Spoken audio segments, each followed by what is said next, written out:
জান্নাতে যারা ঢুকবে in the day of judgment, কিয়ামতের দিন জান্নাতীরা আল্লাহকে দেখতে পাবে। ইন্নাকুম সাতারাউনা রাব্বাকুম আয়ানান কামা তারাউনা হাযাল কমার। বিষ্ণু বলেন, এই যে জলজলে চন্দ্রটা তোমরা যেমনি দেখতে পাও, কিয়ামতের কঠিন ময়দানে বিচার শেষে যারা জান্নাতে যাওয়ার সুযোগ পাবা, তারা চাঁদটা যেমনি দেখো দু চোখ দিয়ে আল্লাহর সেদিন তেমনি দেখতে পাবা।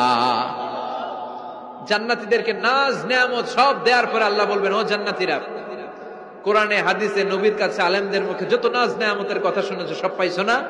সবাই বলবে, আল্লাহ পেয়েছি, অনেক মौज मस्ती করেছি, জান্নাতকে মজা লেলো, জান্নাত তোমারই হ্যায়, সব পাইছি আল্লাহ সব। এক জান্নাতি হাত তুলে বলবে, আল্লাহ একটা পাই নাই। কি পাস নাই? কয় আমাদের এই তো পাই নাই। সুবহানাল্লাহ কইবেন না? আল্লাহ আপনারে পাই নাই। তখন আল্লাহ তাআলা নিজের গোপন সৌন্দর্যকে সেদিন জান্নাতীদের কাছে প্রকাশ করে দিবেন। বিশাল এক কনফারেন্স রুমে জান্নাতের ভেতরে